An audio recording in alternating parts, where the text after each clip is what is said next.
ഇതാണ് കേജ് സിസ്റ്റത്തിലെ water connection pipe.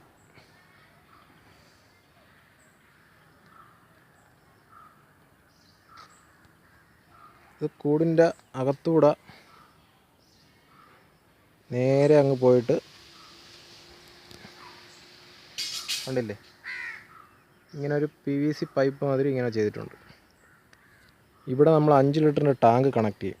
Tank വെച്ചിട്ട് അത് ഇതിൽ കണക്ട് ചെയ്യും. കണക്ട് ചെയ്ത് വാട്ടർ ഇതിലേക്കൂടെ ഇങ്ങനെ പോകും. കോഴി അകത്തുനിന്ന് ഇങ്ങനെ കുത്തുമ്പോഴാണ് വെള്ളം വരുന്നത്. ഇത് നമുക്ക് ഊരിയെടുക്കാൻ പറ്റും. ഇത് നിബിളാണ്. ഇത് വന്നിട്ട് ഇതിൻ്റെ അപ്പുറത്തെ തല, അതായത് ഇവിടെ ടാങ്ക് കണക്ട് ചെയ്ത് ഇതിൽ കൂടെ വെള്ളം കൊടുത്ത് വെള്ളം ഇങ്ങനെ പോയി ഇതിങ്ങനെ വന്നിട്ട് എൽ ഷേപ്പിൽ കൂടെ വന്ന് ഇപ്പുറത്തെ തലയെന്ന് പറയുമ്പോഴത്തേക്ക്, എൻഡെന്ന് പറയുമ്പോഴത്തേക്ക് ഒരു കണക്റ്റിംഗ് ആണ് ഇങ്ങനെ.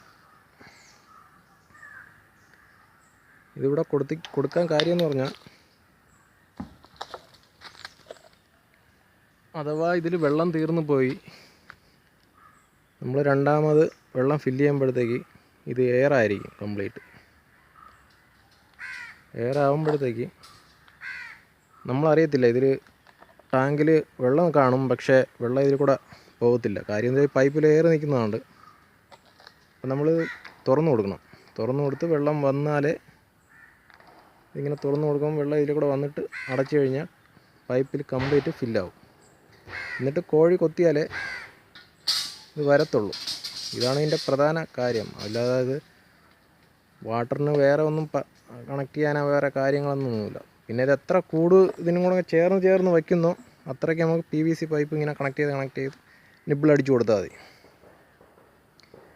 അപ്പോൾ നമുക്ക് 1 വർഷമോ കഴിയുമ്പോഴത്തേക്ക് നമ്മൾ ഈ ടാങ്കിൽ മരുന്ന് കണക്ട് ചെയ്ത് കംപ്ലീറ്റ് ഈ പൈപ്പിൽ കൂടെ ഡ്രിങ്ക് ചെയ്ത് കഴിയുമ്പോഴത്തേക്ക് ഈ പൈപ്പിന് അടവുണ്ടാവും.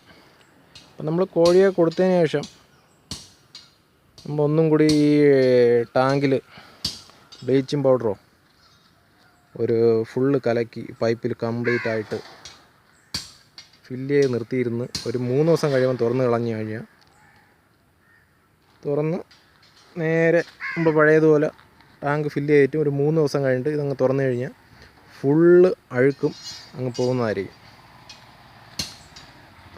പൈപ്പിനകത്ത് ഒരു മരുന്നിൻ്റെ വേസ്റ്റോ ഒരു ഓരിൻ്റെ ഒന്നും കാണത്തില്ല. ഇത്രേ ഉള്ളൂ ഈ വെള്ളത്തിനെക്കുറിച്ച്, വാട്ടർ കണക്റ്റിംഗ് ഇത്രേ ഉള്ളൂ സംഭവം.